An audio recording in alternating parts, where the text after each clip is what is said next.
جو ساری زندگی نافرمانی کر کے اس کو منانے کا خیال آیا، جوانی میں تو بہت اعلیٰ چیز ہے، ساری زندگی وہ کیا کرتا ہے؟ من تقرب الی تلقیتہ من بعید، کوئی تمہارا خصوصی دوست مہمان آئے تو تم باہر نکل کے ویلکم کرتے ہو۔ عام لوگ ملنے آئے تو اپنے کمرے میں ہی، لیکن کوئی خصوصی پتہ چلے تو بھاگتے ہو، جلدی سے جا کر دروازے پر کھڑے ہو تو گاڑی کا دروازہ کھول دو، بس ساتھ لے کر آتے ہو۔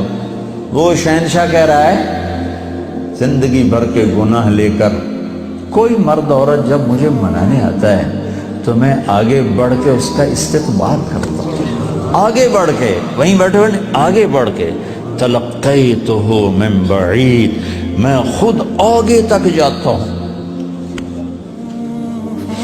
اسے ساتھ لے کے۔ آگے کب سے تیرا انتظار تھا، اللہ کو کیا ضرورت کسی کی۔ ایک مرد عورت توبہ کر لے تو ساتوں آسمان پہ لائٹیں لگ جاتی، ساتوں آسمان میں لائٹیں۔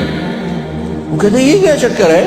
تو اللہ کی طرف سے اعلان ہوتا ہے ایک اللہ کے بندی نے توبہ کی ہے، اس کی خوشی میں یہ سب روشنیاں ہیں۔ اب شادیوں میں نہیں لائٹیں لگاتے، تو میرا اللہ اتنا خوش ہوتا ہے کہ ساتوں آسمان پہ روشنیاں۔ من تقرب الی تلقیتہ من بعید، جو مجھے راضی کرنے کے لیے، توبہ کرنے کے لیے آتا ہے، میں آگے بڑھ کے اس کا استقبال کرتا ہوں۔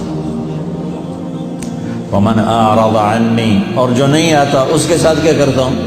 نادیتہ عن قریب، اس کے پاس میں خود چلا جاتا ہوں، آجا مجھے منا لے، آجا مجھے منا لے۔ اولک ربنا غیری، کوئی میرے جیسا اور رب ہے؟ کوئی میرے جیسا اور رب ہے؟ یہ ساری باتوں کے بعد اب اس آیت پہ غور کرو، جو میرا اللہ گلہ کر رہا ہے، ما قدر اللہ حق قدرہ، میرے بندو تم نے میری قدر نہیں کی۔ بھائی بہنوں، اپنے اللہ سے صلح کرو۔ یا ایھا الانسان ما غرک بربک الکریم الذی خلقک فسواک فعدلک فی ای صورت ما شاء رکبک۔ انسان، کیا ان الفاظ میں کیا پیار ہے، کیا شہد ٹپکتا ہوا ہے۔ چھتے سے شہد ٹپکتا ہے، اللہ کی قسم، یا ایھا الانسان، صرف اس ایک بول میں ساری دنیا کا شہد بھروں، اس سے بھی اس میں مٹھاس زیادہ ہے۔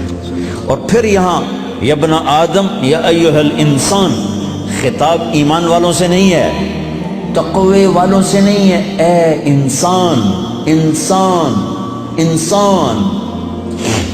اور لگا رہا تو یہ تو بتا کہ تو مجھے چھوڑ کے کہاں جا رہا، تجھے میرے بارے میں کس نے دھوکہ دے دیا؟ اولاد ماں باپ سے بدگمان ہو جائے تو ماں باپ پہ کیا گزرتا؟ میں نے ایک منظر دیکھا ہے، میں موت تک نہیں بھول سکتا۔ ایک بیٹا باپ سے کہہ رہا تھا تو آج تک میرے واسطے کی بنایا ہے؟ بیٹا باپ سے کہہ رہا تھا، میں دیکھ رہا تھا باپ بیٹے کے ایکسپریشن، بیٹے کے چہرے پر غضب، غصہ، تو آج تک میرے واسطے کی کیتا ہے، تو آج تک میرے واسطے کی بنایا ہے۔ ہوئے ہوئے ہوئے ہوئے ہوئے، میں اب رو رہا ہوں، 40 سال پرانی بات، کہ جو اس باپ کے چہرے پر جو ایک غم تھا، ایک رنج تھا کہ میرے ہتھاں دا بال اج مینوں آدا، تو میرے واسطے کی بنایا ہے۔ جو اس باپ کے چہرے پر ایک کرب تھا، وہ صرف اتنا کہہ رہا تھا، اچھا میرا پتر، کوئی بات نہیں کر رہا تھا، میں اتنی کہہ رہا تھا، اچھا میرا پتر، اچھا میرا پتر۔ پتر ہماری زبان میں بیٹے کو کہتے، اچھا میرے بیٹے، اچھا میرے بیٹے۔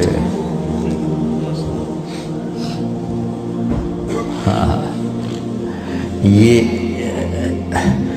یا ایہا الانسان میں اللہ یہ کہہ رہا ہے میرا بندہ میرے بارے میں دھوکہ کھا گیا، میرے بارے میں بدگمان ہو گیا ہے، کیا ہو گیا ہے؟